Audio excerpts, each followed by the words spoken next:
বহু বছর হলো ব্যক্তিগত বিষয় আলোচনা সমালোচনার বাইরে নগরবল খ্যাত মাহফুজ আনাম জেমস সারা বছর গান ও কনসার্ট নিয়েই আলোচনায় থাকেন তিনি। কিন্তু হঠাৎ করেই বিয়ে ও সন্তানের খবর প্রকাশ্যে আনলেন তিনি। এমন খবরে তোলপাড় সামাজিক যোগাযোগ মাধ্যম। নতুন খবরে ভক্ত সহকর্মীদের শুভেচ্ছায় ভাসছেন এই দম্পতি। তবে অনেকেই জানতে চাচ্ছেন জেমসের স্ত্রী কে এই নামিয়া জামান। নগরবল জেমসের ম্যানেজার রুবায়েত ঠাকুর রবিন বলেন, জেমসের তৃতীয় স্ত্রীর নাম নামিয়া আনাম। তার বাবা নুরুল আমিন আর মা নাহিদা আমিন প্রবাসী বাংলাদেশি। বহু বছর ধরে তারা যুক্তরাষ্ট্রে স্থায়ীভাবে বসবাস করছেন। যুক্তরাষ্ট্রে লামিয়ার জন্ম ও বেড়ে ওঠা।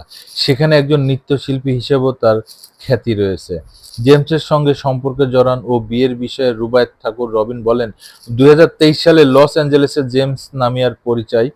জেমস তখন আমেরিকায় ট্যুর চলছিল। সেই শো থেকে নামিয়ার সঙ্গে জেমসের সম্পর্ক তৈরি হয়। আমেরিকার ট্যুর শেষে জেমস বাংলাদেশে ফিরে আসেন। কিছুদিন যেতেই নামিয়াও বাংলাদেশে ছুটে আসেন। তারপর তারা বিয়ের সিদ্ধান্ত নেন। ২০২৪ সালের ১২ই জুন তাদের বিয়ে হয়। এরপর থেকে জেমসের ঢাকার বনানীর বাসাতেই বাস করছেন দুজন।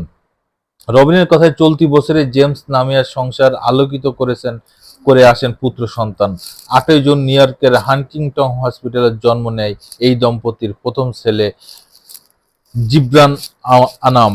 নতুন জীবনে জেমস বলেন, আল্লাহর অশেষ কৃপায় ভালো আছি। যতদিন বাঁচি যেন গান গেয়ে যেতে পারি। দোয়া চাই সবার কাছে। সবাই আমাকে প্রার্থনায় রাখবেন। এর আগে চিত্রনায়িকা রথি ও বর্তমানে আমেরিকা প্রবাসী বেনজিরের সঙ্গে বিবাহ বন্ধনে আবদ্ধ হয়েছিলেন জেমস। ২০২৪ সালে দ্বিতীয় স্ত্রী বেনজির সাজ্জাদের আলাদা হয়েছেন, কেননা বেনজি তার একমাত্র কন্যা সন্তান জাহানকে নিয়ে যুক্তরাষ্ট্রের ডালাসে স্থায়ীভাবে বসবাস করার সিদ্ধান্ত বাস্তবায়ন করেছিলেন। আর জেমস কোনোভাবে গান আর দেশ ছাড়বেন না, তখন সমঝোতার ভিত্তিতেই দুজনের ছাড়াছাড়ি হয়। আর প্রথম স্ত্রী রথির ঘরে জেমসের এক পুত্র সন্তান দানিশ ও কন্যা জান্নাত রয়েছে।